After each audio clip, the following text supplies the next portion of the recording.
Hey guys, so I've had a lot of people ask before about moving their sites over onto Ezoic hosting. I just wanted to go through because I wanted to move one of my sites anyway, a really easy way to move yourself over and to make the cutover basically painless.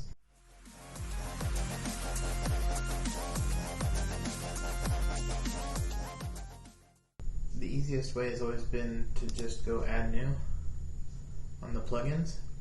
And then I always go with Updraft Plus because it just generates 5 files, and I've never had it fail me in the creation of those files and the ability to move them someplace else. So you're going to install Updraft Plus and then activate it.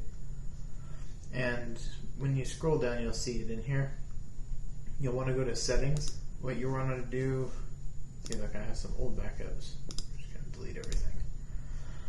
What you're going to want to do is when you get in here, you're going to do a backup now, and you're going to make sure that everything is checkmarked inside all of this, because you're going to want to cover moving over your plugins, your themes, your uploads, and then just the content itself. So backup now will start, and depending on your website size and the amount of posts you have, this can take a long time.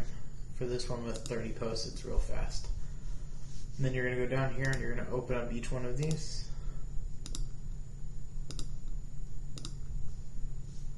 And then you want to download it. So in the end, you'll just want to make sure that you have 5 downloads. So 1, 2, 3, 4, 5. When you're inside Ezoic, what you'll want to do is go into your website and go to Settings. And then when you scroll down here, you're going to actually come across WordPress hosting. And you can do Get Started. And many people think you want to do transfer site, but this requires crisscrossing and making everything work. So instead what I always do is just a new site, because what's going to happen is when you import that Updraft copy, it's going to overwrite everything. So the username, any information you put in there is going to be wiped. So if I just do create a new site, I can say continue, and it's going to say, we're going to start doing this. And then you can click to see the status.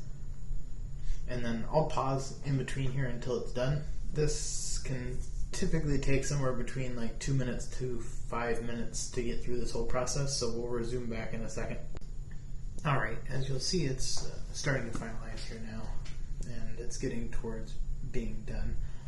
So now with just a few moments of relaxation, you can wait and see this complete itself.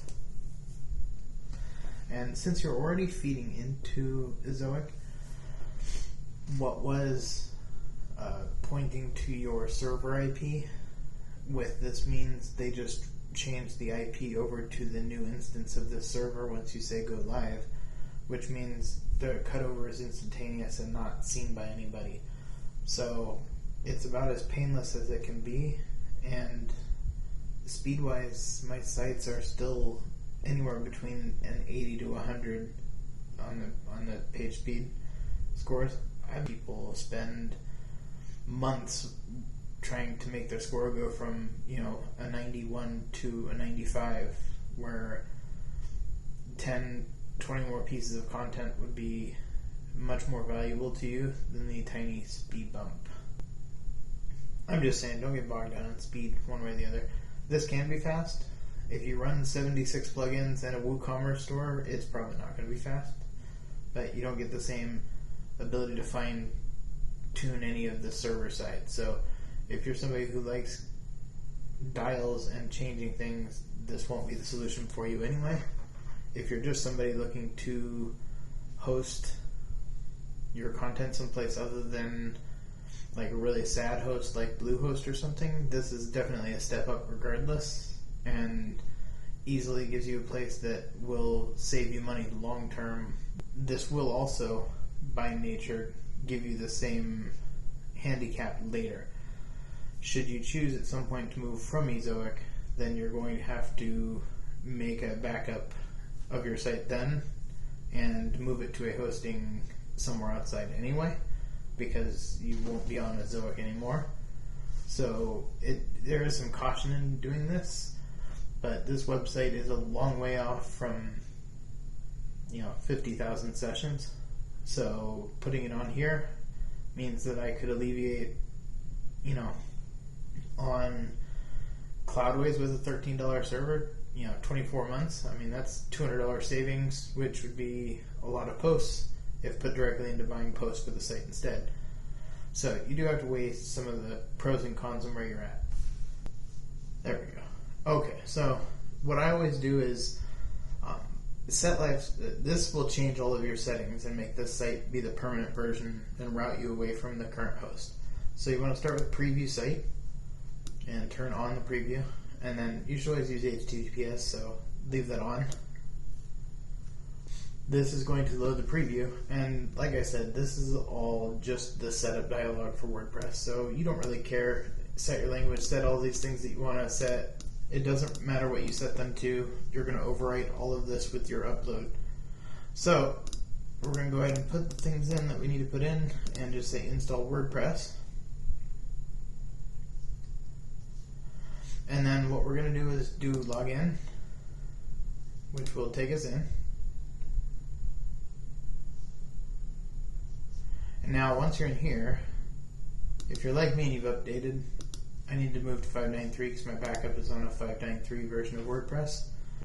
Currently, if you know what version you updated your download is from, you want to try and keep WordPress on the same one just because there could be database changes. So we're going to do this update real quick just so that we're upgrading or migrating the same site from one to the other. So now what you'll want to do is go to add a new plugin, and you'll want to do Updraft Plus again. So now you're just going to do the opposite of what you did before, where before you had it create backups. In this version, you're going to provide it all of these backups so that it can restore everything. Activate that. Yeah, I don't want to do any of that part. So what you'll want to do is upload backup files. Select your files. And then you can start them, and they're all going to start uploading. And then once they're through, you'll see all of them down here. So you should see 5 in the end, as long as you had 5 files when you started. Okay, so once they're all here, then you just want to go ahead and do restore. And then you want to restore what you want to restore. So I am always going to restore everything, so I want to get back to where I was originally. And then just go through and make sure everything looks good, it doesn't have any warnings. We're going to go ahead and do restore. Now, depending on how big you are, this can take a while too. This site is small, so I'm not all that worried. It's just a patience issue. If you have a big site, note you may be waiting here for a pretty long time, and you want to stay on this page. So you could open other tabs and do other things, but this tab needs to stay here doing the process it's doing so that it can complete itself. Now we just wait for some pages. Oh, there we go. Look at how fast that was. Alright, it is done. It was complete and successful, which is what you're looking for. Now you can just say return to updraft configuration. And now it's going to be back to your original sign-in. So this will take you in now, and when you go look at everything, you're going to see all of your content, you're going to see all of your posts. Everything that you've done exists here now. So what I would do from this point is, when I'm happy with everything, and then everything is there, which it should be if you just did a backup and you imported in, I wouldn't do a backup and then go back and start adding, updating, changing content in between. Once you're done, go over to WordPress dashboard inside Ezoic, and instead of turning off preview and turning on preview, we'll go ahead and close for now, and then we're going to go ahead and do set site live. And what it's doing is just telling you it's going to change the location of the configuration inside their DNS to point at the new server setup that you just built instead, which is instantaneous. And so you can do confirm. Everything is pointing towards their hosting with the new setup. And if you want to validate those kind of things, okay, so if you go to Site Health and you want to check inside here where you are, the easiest way is just to do the database. So if you scroll down to database, you'll actually see your database information, and you'll see wordpress.db.ezoic.com, which will let you know that your site is actually on Ezoic's WordPress database. So now that's showing that the site is on Ezoic and up and running, and then from that point forward, you are now running on their site, on their hosting, with their benefits / drawbacks, depending on how you look at it. You only have some minimal controls, but now your site is up and running, and you are now off of the other host. So if you were waiting and possibly to be charged, I mean, I've seen SiteGround be like $300 for renewal.